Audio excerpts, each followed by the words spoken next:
Hello BookTube, welcome back to my bookshelf tour, and we're moving on from the massive 1800s bookcase to now the 20th century.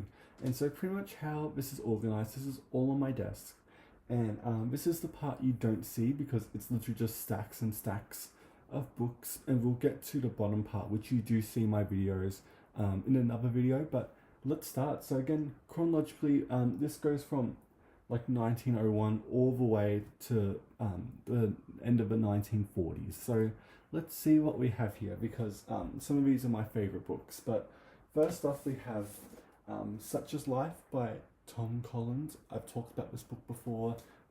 We love it. Then we have My Brilliant Career by Miles Franklin, iconic. After that, we have more Henry James. This is The Ambassadors. I haven't read this one yet, but I want to soon. Who's next? Then we have a personal favorite author, probably the first author I really fell in love with, and that is Franz Kafka. This is the complete short stories we love so much. And then the last one for this tiny row of books here is Edith Wharton. We fell. The House of Mirth. We love, iconic, one of the greatest novels ever written in my opinion. And so let's get to the piles. So the next stack we have here, we have Night and Day by Virginia Woolf, which I love. Even Virginia Woolf's minor books are so deeply iconic and they're incredible. The Fortunes of Richard Mahoney. I've talked about this one before on Ozlit. We have then more Virginia Woolf. You're going to see a lot of Virginia Woolf here, but this is the selected short stories we love. Summer by Edith Wharton. I think it's a bit underrated, but I am due for a reread of a lot of Edith Wharton stuff. We have that. The Voyage Out by Virginia Woolf here, which actually was her debut, interestingly enough. Then we have Ford's The Good Soldier. I haven't read this one yet, but I want to get to it soon. Morris by Ian Forster, of course we love. The Penguin Book of First World War Poetry, we have that. One of my favorite books ever, The Custom of the Country by Edith Wharton, iconic. Then we have the complete novels of Kafka. So we have more Kafka coming up.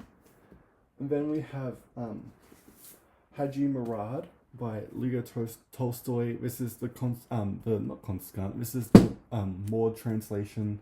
This is some of like his final works he done before he died, because Tolstoy lived until 1910, I believe. So he literally was 5 years away from World War One, which really is crazy and warps my vision of time pretty much.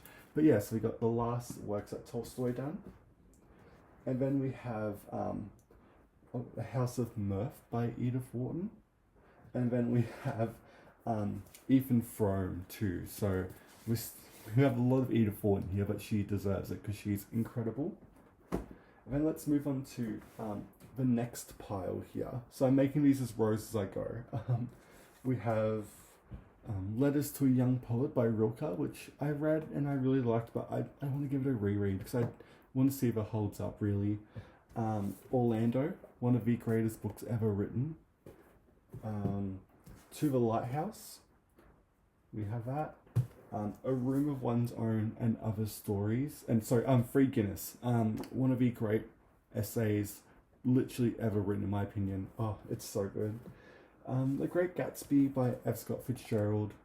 You'll see a bit of F. Scott here. I'm due to give him a reread, so I do have a couple of his books here, but I don't have everything. Why would I have everything he wrote? Miss Dalloway by Virginia Woolf too. The Magic Mountain by Thomas Mann, a book that I really loved reading it, but I just haven't thought about it since, and so yeah, I need to think about it more. I'll give it a reread, to be honest. A Sun on the Front by At the Front by Edith Wharton again. This is like the last Edith Wharton. No, sorry, I've read this one. The last Edith Wharton I haven't read in terms of like her main novels, is The Age of Innocence. It's like the one I haven't gotten to yet, but I do like A Sun Up Front too. The Beautiful and the Damned, of course, by F. Scott. Probably my favorite F. Scott book, but we'll see when I reread it. Jacob's Root by Virginia Woolf, an underrated book by her, which is genuinely really great. We have Letters to Melina by Franz Kafka. Some of his letters. I am missing a complete letters collection of Kafka too, but I'll get there soon.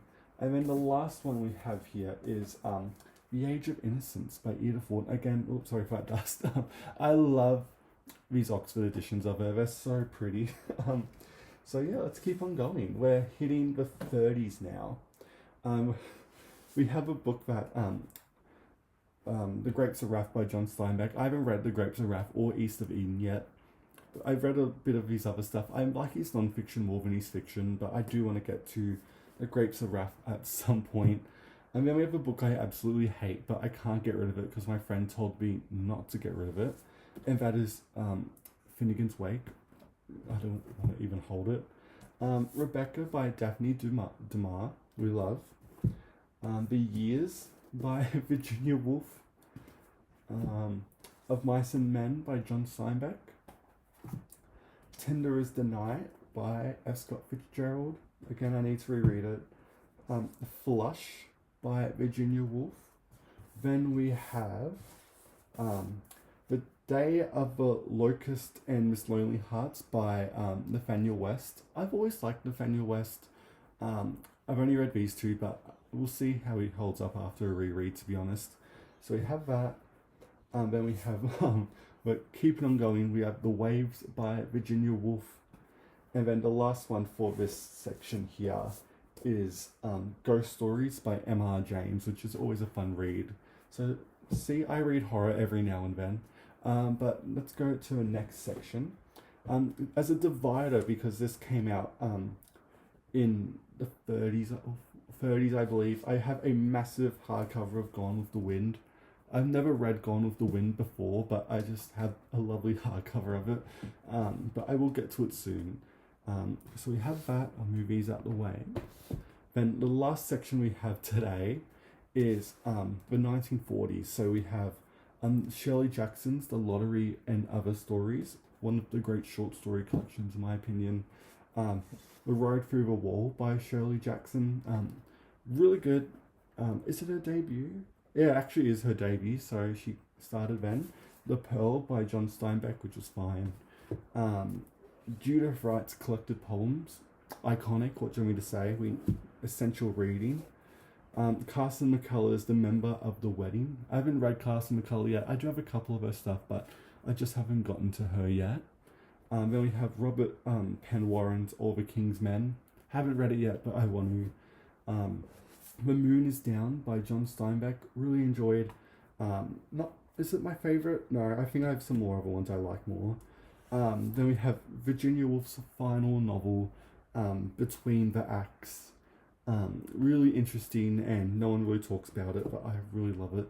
Then we have essays by Mr. George Orwell. This is a slim volume. I was like, I don't love George Orwell's fiction, like literally at all, but he is a good essayist, I think. And the only other thing I'd ever want from Orwell is his time, the book he wrote about London living, like his non-fiction books pretty much. Stay away from his fiction. Then the last book we have today is The Heart is a Lonely Hunter by Carson McCullers. I haven't read this one yet, but I want to get to it soon. And that is the very top of my desk, pretty much. A lot of great authors here. I love how it's pretty much only Virginia Woolf and Edith Wharton, and there's some John Steinbeck and all that too. But yeah, let me know what you think about the books I have on the top of my desk. So, the next video will be going down to where I normally film, and you can see all the books on the side, and so you know what I'm surrounded by when I'm filming. But yeah, thank you so much for watching BookTube, and I will see you next time.